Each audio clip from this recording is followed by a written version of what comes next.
வணக்கம். நிகழ்ச்சி மூலமாக உங்களை சந்திப்பதில் பெருமகிழ்ச்சி அடைகிறேன். வாழ்க்கையில் வெற்றி பயன் நோக்கி பயணம் செய்து கொண்டிருக்கிறீர்கள்.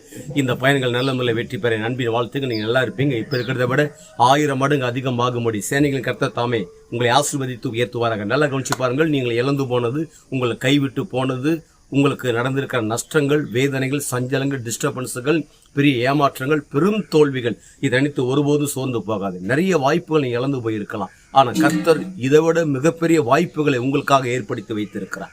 இதெல்லாம் உங்களுக்கு எல்லாமே ட்ரை ஆகி போச்சோ, அதெல்லாம் மிகப்பெரிய அளவில் உயர்த்தி வைக்க முடியாத நிறைய ஆப்ஷன் தேவன் வைத்திருக்கு. அதனால வாழ்க்கையில சோர்ந்து போகாதீங்க. உங்களுக்கு முன்பாக எதிர்கொண்டிருக்கிற அந்த வாய்ப்புகளை எதிர்பார்த்து கொண்டிருங்க. தேவன் நிச்சயமாக உங்களுக்கு நிறைய வாய்ப்புகளை வைத்திருக்கிறார். நிறைய ஆர்டர்கள் உங்களுக்கு வரும், நிறைய கான்ட்ராக்ட் வரும், நிறைய ஜாப் வரும், நிறைய மினிஸ்ட்ரி வரும், நிறைய காரியங்களை உங்களுக்காக தேவன் செய்வதற்கு ரெடியா இருக்கிறார். ஏன்னா நல்லா கவனிச்சு பாருங்க, நீங்க தேவனுடைய பிள்ளைங்க. அவர் பிள்ளையா இருக்கும்போது உங்களை ஒருபோதும் கைவிடுவாரா? நெவர்.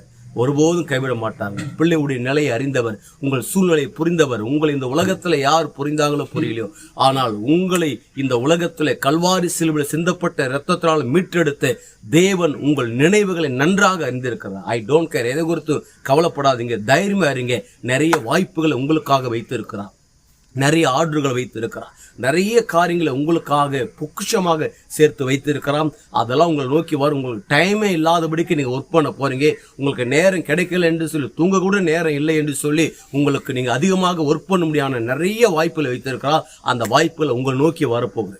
அதை என்ன பண்ணும்? ஒன்னே ஒரு காரியம், அந்த வாக்கு தத்தங்களை குறித்து எதிர்பார்த்துக்கிட்டே இருங்க. என்ன வாக்கு தத்தம்? நிச்சயமாக நான் உன்னை ஆசீர்வதித்து பெருகவே பெருக பண்ணுவேன். அந்த வாக்கு தத்தங்களை எதிர்கொண்டு விசுவாசோட காத்துறீங்க. அது முடிவில் என்ன நடக்கும் என்றால், வாக்கு தத்தம் உங்களுக்கு பலிச்சிடும். அப்படி பலிக்கும் போது என்ன நடக்குன்னா, ஒட்டுமொத்த உலக நாடுகளுக்கு நாம் ஆண்ட இயேசு கிறிஸ்து உங்களை கடன் கொடுக்கும்படியாக வைக்கிறார். நீங்கள் வற்றாத நீரூற்றை போல் இருப்பாய் என்று சொல்லி உங்களிருந்து விடைபெறுகிறேன். உங்க நண்பன் ரவி, பெரியபாளையம்.